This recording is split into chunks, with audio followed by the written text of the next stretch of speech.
Gestating the Curious Minds involves adult themes and situations. Just a warning.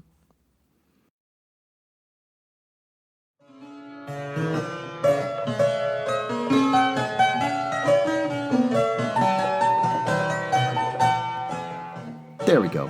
I'm a little heartbroken. Because I burped real loud. I think that should have been saved for, our progeny.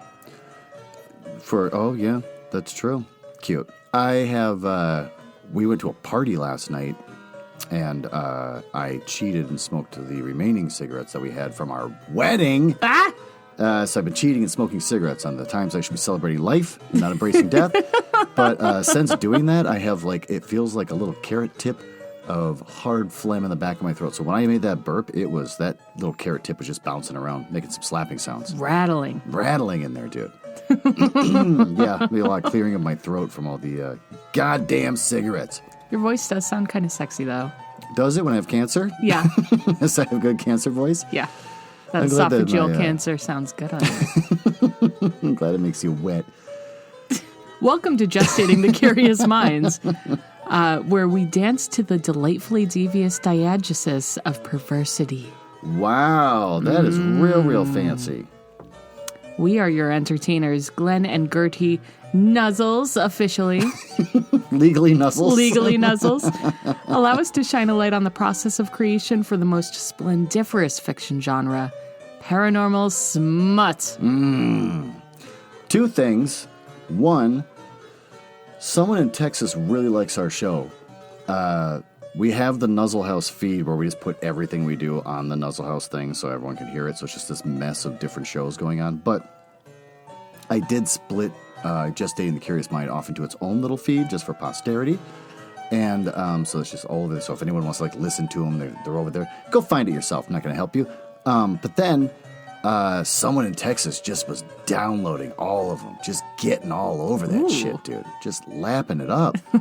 So thank you, whoever you are in Texas. Thank you for cracking open the governor on us and filling your pockets, dude. Your pockets with Gestate. I know, what's the nickname for this show? We don't really have one. I feel like gestation is, or gestate. I think that's funny. Well, thanks for listening to Gestate. Were you saying Myrtle Beach, too? Yes. Which is super funny because we, when Glenn was visiting me in New Jersey, anytime he saw a fast car going by with a spoiler or something, he'd say, "Oh, that Myrtle Beach energy, dude." So that guy's bringing that Myrtle Beach energy. We drove from New Jersey all the way back to Minneapolis, and as the closer we got to Minneapolis, you saw somebody in a dumb car, being loud and driving, that Myrtle Beach energy followed us all the way back home, dude. Fuck yeah, dude. They're escorting us, dude. Myrtle Beach is on an escort mission to make sure we get home safely. Oh. Yeah, but then the other thing is, you're right, on the Nuzzle House feed, I looked at the analytics, and no one's listening, but somebody in Myrtle Beach is downloading all the Nuzzle House stuff like crazy, so thank you, Myrtle Beach. Thanks, Myrtle Beach in Texas. Bringing that energy. Myrtle Beach energy and Texas energy to our shows, dude. The Texas to Minnesota, there's some kind of pipeline. And I don't understand what it is. People have said, contractors come up from Texas. All right. Yeah.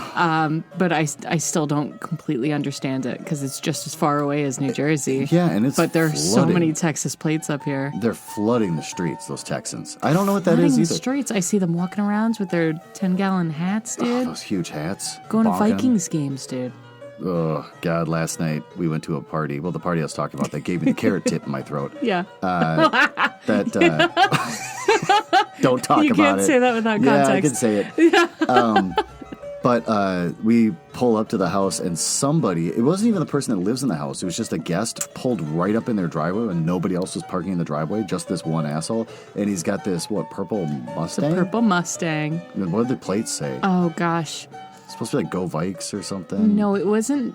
It was something purple. Oh, purple P, like Purple Pride. Yes. Yeah, so he had a purple Mustang with the Purple Pride because it's the Vikings. So I walked in and I found the brother of the host of the party, and I said, "Who has that purple Mustang, and can I make fun of them?" Yeah. And he said, no, it is not ironic. Do not do that. And I said, okay. And I did not speak to that person. I never saw this person, but didn't he like point at someone who was wearing like a Vikings jersey and wearing like purple shoes or something weird? There was something about Vikings shoes and hat and shirt. Were they Vikings Crocs?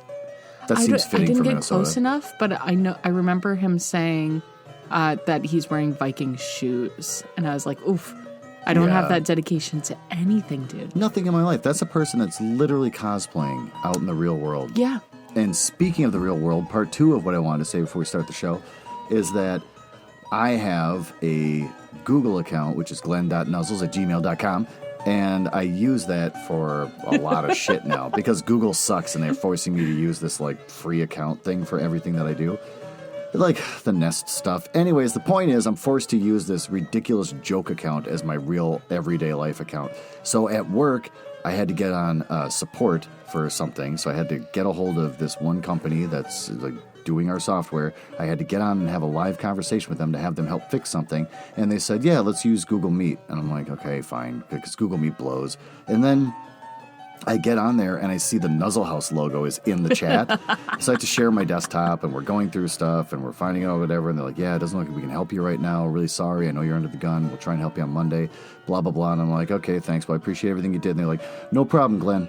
So we'll talk to you on Monday. And then we got offline. And I remember thinking, oh, that's right. It says Glen Nuzzles. Yeah. And so you made the point. What was your point? So the only thing that occurred to me was that for one brief shining moment, Glen Nuzzles existed outside of this podcast network. You gave Glen Nuzzles like a job. He runs errands, I guess. He cleans his bathroom. Glen Nuzzles is a real person. Glen Nuzzles does repetitive, boring shit. Just like the rest of us. Just like what the if Vikings. God was one of us? The Vikings got brought out as God is one of us. In a person's driveway, smoking cigarettes by a campfire. Drinking too much beer. The out spirit by the of the stump in the front yard. Was he in the stump of the front yard? No, no, that's right. The car was parked out there. I was like, did I stand next to him? Because I was at the stump of the front yard smoking cigarettes. All right.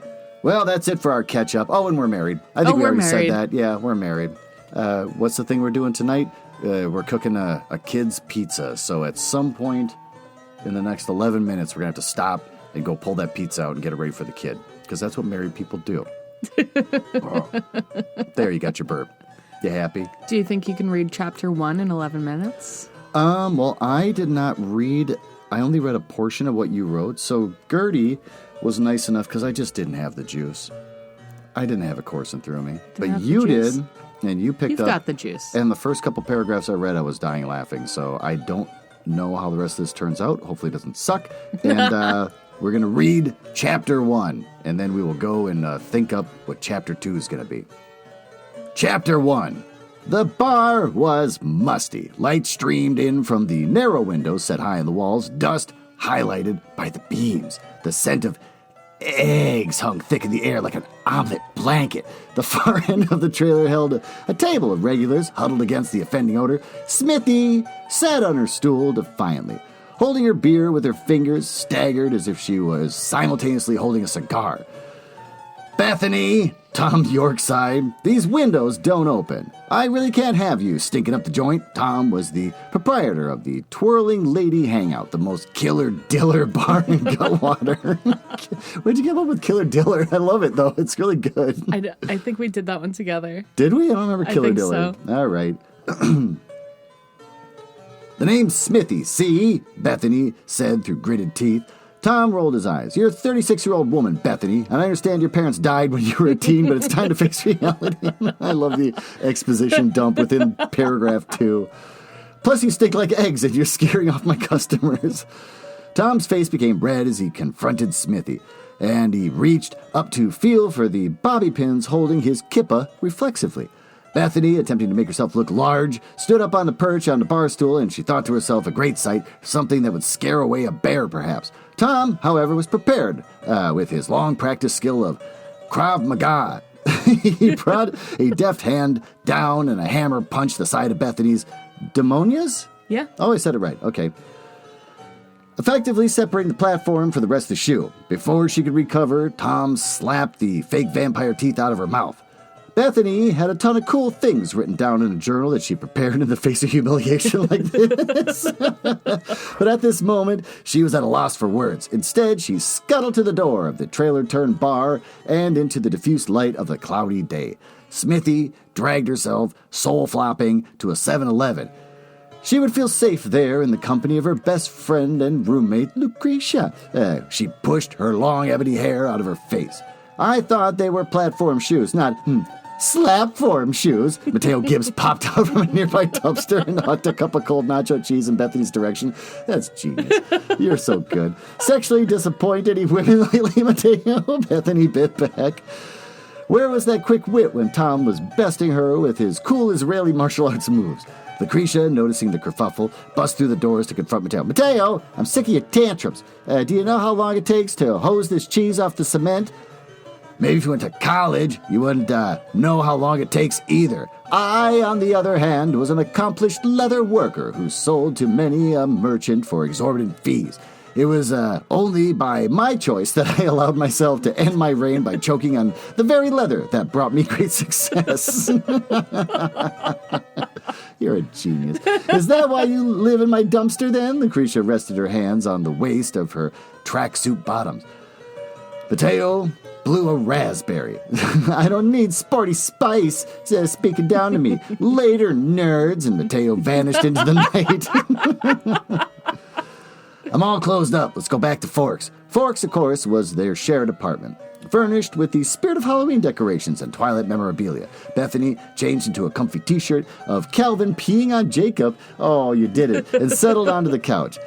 Lucretia was inspecting the damage done on her platform shoes. These reek like eggs. Come on, Lucretia. Don't add insult to injury. Today was humiliating. I'm trying to be a criminal, but I can't get it together. I just want to be someone's Bonnie to their, Clyde. Well, I've only ever been good at sports, and my dad doesn't care. I want to get my chance to train in J. Ali. Am I saying that right? Hi-Ali. J-Ali? Highlight. Oh, I've never actually seen it spelled. Look at that. Highlight. You brought highlight into it. Yeah. The most dangerous sport on earth. I've literally never seen it written down. I've just heard people say it with their mouths. That's the only way I know about it. And get out from the Rabbi Dad's shadow. But I don't have the money. Lucretia reached over the table and lifted a glass from the coffee table with her toes, and then lifted the glass to her lips by stretching her leg up to her face. Why? Because she's a contortionist. She's very flexible and sporty. Amazing. That's amazing. It's exposition. Well, my parents died in a plane crash, and I've created an unhealthy link between their love and the trip pants they brought for me right before they died. My dad isn't even a good Jew. I love how they have two separate conversations. They're not acknowledging each other. Right. My dad isn't even a good Jew. He leaves his menorah out year-round. The clock struck midnight by playing the lullaby Edward wrote for Bella. God, I love you. God, I love that I married you. I love you, too. I was because last episode you said middle-aged teenagers. Yeah. So I'm trying to encompass that kind of self-centeredness that teenagers have, where they're having two separate conversations. They're not listening to each other. They're just dumping. You nailed it, though. And I've met adults that do that to this day. So it doesn't matter what you say. They're still talking. They're waiting for you to shut up so they can continue what they were just saying. There is no, interacting within a conversation and adding to it. No. So now we're going to move on to writing the next chapter. And it's been so long, and the whirlwind of marriage has made me forget most of what we were going to do chapter by chapter. I don't think we really planned that out, did we? No, we didn't. So all we have is that they're going to have a heist. Mm-hmm. And we need to kind of trickle information because Bethany is a demon. Yeah. So we don't know yet if she knows. We're just kind of setting up that she smells like eggs, like sulfur. So we're going to have the, that might be chapter 3, the heist setup. Mm-hmm. We might have to do a little bit more exposition and setup. Okay. What do you think? I'm thinking so, because we really don't have anything else going on. I'm going to put some stuff. And I'm just planting the seeds of Tom York being the rabbi that Lucretia's talking about, because he's her dad. So we need to set up now that it's Christmas. So it's not Christmas yet, but should it be Christmas on the actual day of the heist when they're trying to steal the trailer? Well, we rolled that our setting is Christmas 2021, so we need to have some kind of link back to it. We decided that it's going to be the Hanukkah heist. Yeah. So maybe we should find out. What dates that Hanukkah was on? It should be an 8-day span. There we go, an 8-day of Hanukkah heist. So each day of Hanukkah, they're doing something else to... Maybe I might retroactively edit Chapter 1 to be day 1 of Hanukkah. Okay, so from what I remember of Hanukkah, when I had in high school dated someone who celebrated the holiday, there isn't themes for each day, is there? No. Okay, because it'd be funny if we tied the themes, but there's nothing like that. So, no, okay. there are different songs that you sing for each day. So Hanukkah 2021 started on Sunday, November 28th. Okay. So I feel like maybe put the date in for Chapter 1. It should start November. Instead of actually 28. Chapter 1, it'll be just the date. That's brilliant. Can you edit that in Ulysses? Yeah, for sure. I think the oven's going off. God damn it, you're right. All right, let's pause this. Okay, I'm back. So what kind of alarm wakes them up? I feel like it's got to be something Twilight related. Oh, what would it be? Twilight doesn't have like a famous theme song like Harry Potter does. Well, that's why I put in the lullaby that Edward wrote for Bella. Yeah, but I don't know what that is. Like, I don't remember that from the movie. Right? I only watched one movie. It is something that they wrote for real. You'll see. I am not watching Twilight again, if that's what you're trying to get me to do. We should absolutely get blasted and watch Twilight. I would love that. I would absolutely love that. It's having a little bit of a renaissance. I stayed up all night. So I read the first book because someone lent it to me. Yeah. And I was like, this sounds so stupid. But then I wrote it, or I read it. Yeah. I stayed up all night reading it. And you liked it. And then the next day, I skipped school because I'd stayed up all night reading. And I went to Barnes & Noble. Oh, yeah? And I bought the second book. Oh, Lord. I read all of it. I've read all of it. Have you read all of the books all the way up to Midnight Sun or whatever it is? I read Midnight Sun when it was first that kind of sneak release. Sure. I didn't... I found it on Tumblr. The leak? Because someone leaked it. Yeah. I never bought Midnight Sun, but I did read Midnight Sun. That's hilarious. Terrible. Oh, it's completely terrible. Awful. It was bad even before it was edited and released. I don't even know what it looked like then. But yeah, it was terrible. Absolutely. I absorbed all of that. That's hilarious. So that's where I got that lullaby. But I'm trying to think. There are no other real notable sounds. It's a pretty silent book, if you know what I mean. It's a lot of them talking. Yeah. Yes. And brooding and doing whatever. And saying the same thing over and over. But there's no again. Atmosphere in the book. No. You just know that it's cloudy and it's Forks, Washington. That's exactly all you know. Every day is the same. That's it. Yeah. So I'm kind of struggling with the rest of the Twilight memorabilia is easy because I remember Hot Topic during that time. It was 2008. I was a senior in high school. I remember Hot Topic during that time. Yeah. Firsthand. But I'm struggling to kind of bring that atmosphere in. So we can figure that out later. Okay. But I feel like Bethany should awaken. Okay. Right? So she is awakened. Should we... Sorry, this is a total side thing, and you can say no. It's just hitting me. Should we just steal a theme? Should we steal the writing style of Stephenie Meyer with this story? Not like the writing style, but like she literally... I mean, how did she open most of her chapters? I don't know if Most of her chapters started with just like someone waiting for Edward to show up, and then he would show up and they'd have a conversation. So when you say writing style of Stephenie Meyer... she puts women down. I don't want to do all She elevates men, and she uses the word infinitesimally too often. Yes. Well, and chagrin. She loves the word chagrin. She also just loves the word grin. Ben pointed that out a million times. Lots of grins. There was so Didn't many words. Didn't you take drinks every time they said grin? The last Twilight book you we were got trash. wasted. I know. That is one of my all-time favorite Book Boys episode. I'm a total fangirl for that episode. Well, thank you. No, I mean, like, how did she open her chapters? Most of her chapters literally was like, here's the stage, here's the person standing in the middle of the stage, Edward walks on. It's pretty cut and dried. Yeah, there wasn't like a lot of like, she woke up, she rubbed her eyes, she did whatever. There's no like making her a human. It was a lot of just dropping her right in the spot. And then they would just talk for 50 pages before the chapter ended. And they moved to the next chapter where she's like, now I'm at the place where I'm supposed to be, and then Edward's going to meet me. Talk without communicating. Which is absolutely hilarious and a very teenage thing to do. Yeah. I'm also taking a lot of inspiration from My Immortal. Which I've never read. So I did we had to listen to the last episode because we forgot everything that we talked about. And you're just like, have you ever absorbed My Immortal into your life? Or I forgot what you said, but that was hilarious. Oh my gosh. No, that's a fantastic idea. Okay, so we're going to have Bethany and Lucretia get ready to go to a concert. Okay. To meet up with the other guy who's going to be in their heist. I forget his name. Let's go back to chapter 1. He's Mateo Gibbs. Charles Ridgway is the hedonist. Yep. So, and I kind of forgot. Charles Ridgway.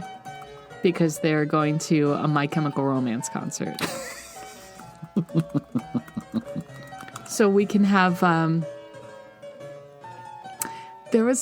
read a lot of fan fiction as a young teen. Mm-hmm. Like, I would say 12 through 14. I read a lot of fan fiction. And yes, it was M/M fan fiction. I was all about it. Fine. And so much of it was focusing on the fashion. Really? Yeah, absolutely. Of just detailing what they're wearing down to the makeup, the fishnets, the studded bracelets. That's hilarious. Everything. And there was one person who was writing, I don't remember, I don't think it was fan fiction. It might have been fanfiction.net. Mm-hmm. And there was one writer who would write troll fics, basically, similar to My Immortal. Okay. But she would throw in things like, you know, and then there was a bush outside, and it was a punk rock bush because it was wearing torn fishnets. And it was fucking hilarious. So I'd like to bring a little bit of that in, just a little like tongue-in-cheek. I hate to do this to you, but I sort of feel like you have to write this book. This is all within your wheelhouse. You can get the tone. You can do all sorts of stuff that I can't do. You saw that picture of me when I was 14. Yeah. Yeah. Yeah. I have 2 vintage Trip Hot Topic jackets that I carted all the way from New Jersey because I was like, maybe my 14-year-old stepkid is going to want these because they're cool and vintage now. Yeah. They're like 17 years old. Mm-hmm. It's really cool shit. Trip was a cool brand back there. Yeah. And no, they were not interested. Like, no. Yeah. I thought it was adorable that you assumed they'd want it. And I didn't have the heart to be like, they might not. So I was kind of like, yeah, bring it if you want. So we got in the car and drove. Seriously. I was like, but this is from 2005. This is cool shit. They might turn around. Like, you wait another 3 years. Yeah. By the time they're in their senior year, there's a chance that might be something they want to sport. So hold on to it. We'll see. Yeah. No, I'm definitely holding on to them. Yeah. Just because. For the rest of your life. Maybe. Bury me in my Trip jackets. Okay, so they're going to go to an MCR concert. Yeah. My Chemical Romance. Should we just have them at the concert and then immediately whatever's supposed to happen at this concert happens? Like, there's no build-up, there's no describing the environment, because Meyer never did. I want an explanation that's too long about what they look like. Go ahead, do that. That's your job. That's what you're doing on this one. That's the reason why you're writing this book. My favorite things, and by favorite, I mean the worst things. Yeah. In fan fiction. They look in a mirror and describe what they see. Oh, so they could be at the bathroom or something? Sure. There you go. At the concert. Use of the word orbs when describing eyes. Oh, there you go. Look at you.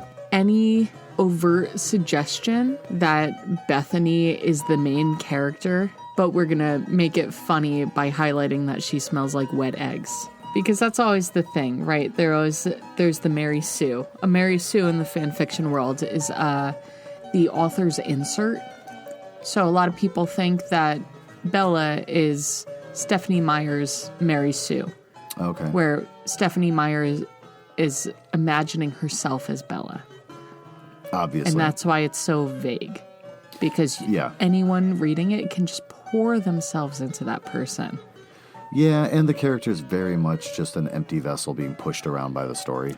100%. Yeah, she has no real agency. She makes terrible decisions. Yeah, that other people have to go fix for her. So yeah. Yes. Should we make her your Mary Sue? Do you have messages you want to give about your life growing up during that time that you want to say now as a middle-aged teen? Should we make this story about you? I am a middle-aged teen. The only thing that carries over is Mateo Gibbs, but otherwise this could be your story. Should you mention your Bethany previous divorce? Is me, and I am Bethany. Okay, perfect. Because she wants to live a life of crime, so maybe she does something at the concert venue to try to, be a crime person.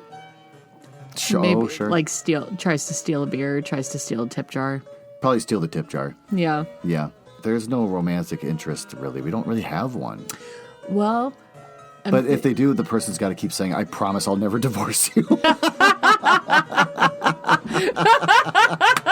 Because that's what Gertie really wants to hear. Yeah, exactly. Is I'll never divorce you. 40 Spice is a contortionist. We got a demon that's going to do something demon-y that saves the day at the end. What is his skill? He's a hedonist, but what does he do? I know, he steals for fun. Oh, we decided he was going to be our lockpick. That's right. And then Mateo Gibbs is going to be the lookout because he can pass his head through walls and... Yeah. Sure. Lockpick because he steals for fun. There you go. So they're going to all get together. We'll have some exposition. Maybe Charles is one of their exes. Okay. Make it a little messy. Sure. Yeah. Yeah, he could say something like, well, I need the money? I don't know. I'd love to own my own bar. I don't know what he's going to say that he'll do it. Well, no, he's rich. He doesn't need it. It's just for fun. Okay. How about we remove Charles from this chapter? Okay. Chapter 2, November 29th. Yeah. Let's remove Charles from the chapter, and then the two of them, maybe from something in the lyrics of MCR, inspire them to, as they're, dancing, this song's really great, and I love the beat. And be like, yeah, I just can't stop thinking about how I wish Tom York would let me have a thieves' den, but he says I smell like eggs. And then also something in the lyrics happen. We're like, hey, what if you steal the entire bar? It's on wheels. Is there anything? There's not going to be a song that has anything like that. It'd just be funny if all of a sudden, No, there's not. Yeah, it would just be funny if there happened to be some lyric that inspires stealing or something, or taking away, that we can have in italics, and that's when My Chemical Romance says blah blah blah in italics. Hey, I got an idea. I've got an idea. Hang on, I thought of a song that might work. It would just be the song Na Na Na, which is kind of like a Fuck It All type of song. Okay. Either that or Teenagers. I don't know that one. You don't know that song? No. Teenagers scared the living shit out of me. They could care less as long as someone will bleed. You don't know that song? I never listened to My Chemical Romance because I chose not to. I was Hardcore Pat. Hardcore Pat didn't listen to that stuff. That was commercial stuff. That's a good fucking song, though. I'm sure it was. I'm not saying it's bad music, but I was a very opinionated little snot. So I didn't listen to that stuff. That's At emo 30. shit. Yeah, totally. Because I came off of going to a lot of shows, hardcore shows, and a lot of the emo kids were playing the pool tables and asking for cigarettes. Why don't you cheer the fuck up and get the hell away from me? So, cheer the fuck up. Yeah, then also in the 2000s, these emo kids are getting popular. They're all over my TV. And so then, yeah, My Chemical Romance. Cheer the fuck up, and you're sitting there listening to Daughters and telling someone to cheer the fuck up. The album Hell Songs. Yeah, all right. Exactly. All right. I went through my divorce listening to Hell Songs by Daughters. Just on repeat over and over again. You're so funny. Oh, my God. I love you. So You're they cute. decide, I love you. We can say that now because we're married. We're married. All right, back to business. Okay, so, no, I don't know these songs, so you're going to have to pick it out. That's fine. So we'll do the whole thing where they're jumping up and down to a song because that's what you do. Maybe her jump isn't as good as it normally could be. Like, what's going on? Like, oh, I got a lot on my mind. They're bouncing up and down? They're bouncing up. Well, it doesn't feel the same because her demonias are busted. So she's maybe just wearing, like, Converse. Yeah, I didn't want to come to the show wearing Converse, so it just doesn't feel right. I know. And demonias are expensive, so she can't even replace them. Lamenting she can't replace them. Oh, here we go. And you got to describe how great the demonias were, like whatever type it is. Oh, we can absolutely look like up it had studs on a model it, whatever. name. Yeah, exactly. Absolutely. Yeah, that'd be hilarious. They're like the club kid shoes with all the buckles. Yep. Like everyone fucking knows. You're just going to have to like laboriously describe them. Like as she's bouncing up and down in her Converse, like, what's going on? You don't seem so into this song. And you say the song and say the artist that wrote it. And then she'd be like, ever since I lost my demonias that had the buckles and the whatever, and like go on and on. That'd be pretty good. Like, you could not only have the criminal hangout you've always wanted, your thieves' den, but you could also make money by selling drinks and buy all the demonias you want. And then maybe the last part of that chapter is, and then for the first time in her life, Bethany really danced. For the first time in her life, Bethany truly moshed. There you go. Perfect. All right, so we're going to take Charles out of this whole scene altogether and introduce him on like chapter 3. Yeah, so each chapter chapter 3, could be introducing. Yeah, chapter 3, I feel like they should introduce Charles. Yeah, and chapter 3, they could wind up saying like, okay, Bethany's like, because she knows she's a demon. She's like, I have to tap into my demon skills, and I'll find out what my skill is for this heist. And then be like, Lucretia, what are you good at? And she could do something ridiculous at the time. Like, I don't know, bending over backwards to put a book back on the shelf or something like that. And it's like, maybe I'm the contortionist kind of thing. And like, I don't know, you think you got what it takes? Then she'll do something else ridiculous, like take a pull of beer out of the fridge or something. Like, I don't know, with her elbow. I have no idea, but... Right, we're going to have to think this through so we can have them decide here that they're going to commit the heist. Chapter 3, they're introducing Charles. Chapter 4, they're introducing Mateo. Mm-hmm. Chapter 5 and 6. Wait, so if we're introducing Charles... We introduce Charles, we learn about him, what his point is, and then also it's like, if you want to be part of this heist, you have to bring a skill. What's your skill going to be? And he's like, I love to steal. I love to steal. Like, that's not good enough. Like, what are you going to do to help us? And it'll be that he can lockpick, but we'll do something ridiculous. Like, maybe they have a bike lock or something that's, and he'll like, let me get that for you. And then he like uses a piece of gum and a twig, and the next thing you know, it's unlocked. So we'll do something ridiculous. So that's the chapters introducing him. Next chapter, introducing Mateo, is like how he's just like constantly looking through walls to be like, oh, that guy's masturbating in the back alley again outside 7-Eleven, like that kind of thing. And it's like, hey, maybe he can be our lookout because he can look through walls or whatever. And then chapter 5 could be Lucretia explaining, like they finally discover that, hey, Lucretia could be the contortionist, even though she's been doing, you can write about how she's doing ridiculous. Even in chapter 2, you can make her do something ridiculous. True. Like on the dance floor, she uses her leg to go grab put a cigarette out. I don't know. Like, it'd be something stupid. So it's like it's obvious, but by the time we get to chapter 5, that's when we realize she could be the contortionist. And then chapter 6 could be her working. Could be Bethany trying to work on her own demon stuff, but it's not working out. So she doesn't know what her role is in the gang. So that's her conflict. Like, I want to be the demon, but I can't get my skills. Like, I know I'm the demon, I can't do demon stuff, so maybe I'm the mastermind, or whatever she's got to say. So I think we should introduce Lucretia and Bethany laments again in the same chapter, because she's feeling insecure. Sure, okay. And then I think we should dedicate 2 chapters to the heist itself, and then the 8th is going to be wrapping it all up. We haven't decided, does she steal the bar? I forgot. So this is where I forgot to spend a while. I don't know if we actually decided whether or not she was going to be successful. She does get her demon powers by chapter 8. We know that much. Because then whatever happens is successful, at least in her learning that she's a demon. Well, she already knows she's a demon. She just doesn't have demon powers. Yeah, she gets her demon powers, And so,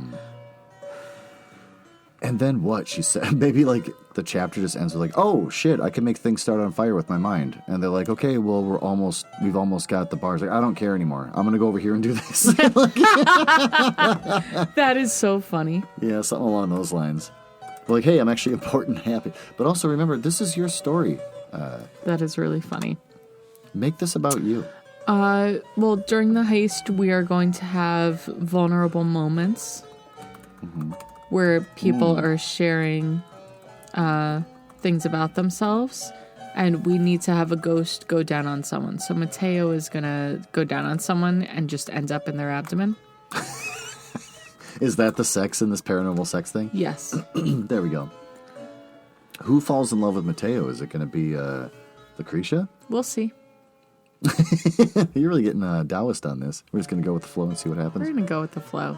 All right, fine. We're going to see how it goes. So we got chapter 2. I think we got to refine chapter, not right now, but we got to refine chapter 2 before you start writing it so you know exactly what you're going to do. Yeah. And then you got to put your own life in there. You got to think of some life events that are just for you, that this Mary Sue or whatever, this straw, this empty vessel can live your life. When I was 15, I had a lot of friends that would hang out at the mall. Mm-hmm. And I had a little disc jockey, that I would listen to. I'd put a CD in there and I'd listen to music on there. Walkman. A CD disc Walkman. Jockey. Weird. That's not the right term. I'm I was going to say, drunk. It's like an East Coast thing? Okay, fine. No. And I remember hanging out at the mall, and this one girl I vaguely knew was like, I'm going to go fight this girl. You guys want to come? And people were like, yeah. So I kind of just waddled along with the group. And I was just standing there, listening to my headphones, listening to a CD, just watching this uneventful thing because she didn't actually end up fighting that person. Yeah, that's usually the way it works out. Yeah, it was just a, tense confrontation where no one actually took a swing. Yeah. And I was just standing there. How you gonna work that into the story?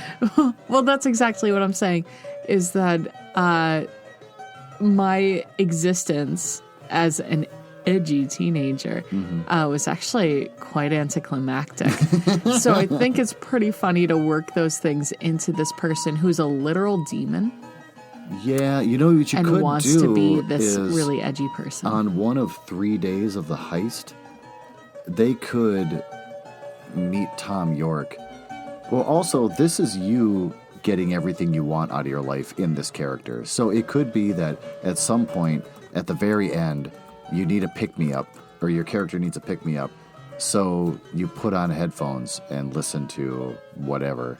Because I need to pick me up. But then Tom York comes out of nowhere doing his Krav Maga. Ooh. And then you're watching, but then you actually join in and defend your friends. And you kick Tom York's ass or something. There's going to be something where that event in your life, you got to improve it. Just like Stephanie Meyer did with her character, kind of. Anyways, so I think what we need to do is, as this story goes on, you need to think about more events, because this is your Stephanie Meyer moment. You need to think about more events in your life that you wish turned out differently, and you will just write about them in this story. Because she did that kind of shit. She even complained about people's complaints about her book by the third novel. And she was making fun of, people said Wuthering Heights isn't any good, but actually it is good because blah, blah, blah, blah, blah. If only people really paid attention when they're reading it. It's a good book, but it's not a love story. No, I know, but there was a complaint. I forget what her complaint was. I don't know. I'm not going to go back and listen to my old Because people are saying episodes. It's not a love story, and she's saying it is. Yeah, and so here she's she's basically commenting on critics in her very own sad book. Story, if anything, about a marginalized woman who is abused and in turn abuses. Oh, Meyer's got no idea that this story is about a completely marginalized woman who's being battered around by the men in her life, and even the fathers of the men are like, kiss her, do it, do it, kind of thing. Well, her dad's completely absent, so she just gets scooped up by other men. Yep, exactly. And she has no idea that that's what she's writing about. She thinks she's writing about it like a teen love story. I don't know. Let's go eat a stuffed pumpkin. We're gonna go. You're gonna be writing your own Twilight, and but yeah, we're gonna wrap this up. you made a delicious stuffed pumpkin with meat and stovetop stuffing. Hell yeah, in a dude. pumpkin. Are we going to eat that pumpkin skin? We're just going to take slices out of this? Not the skin. Well, you eat the flesh of it, not the skin. Okay. You have to walk me through this, your culinary adventures.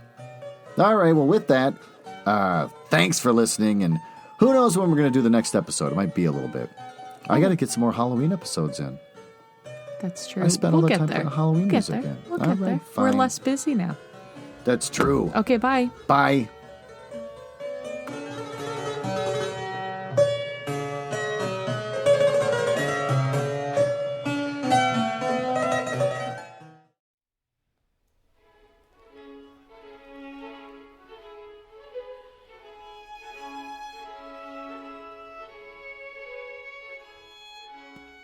Want to contact us? Don't. This isn't about you. But if you have to, my email is glen.nuzzles, Nuzzles, @gmail.com. You can also find us on Twitter, @HouseNuzzle. But don't bother us, because we're too busy working.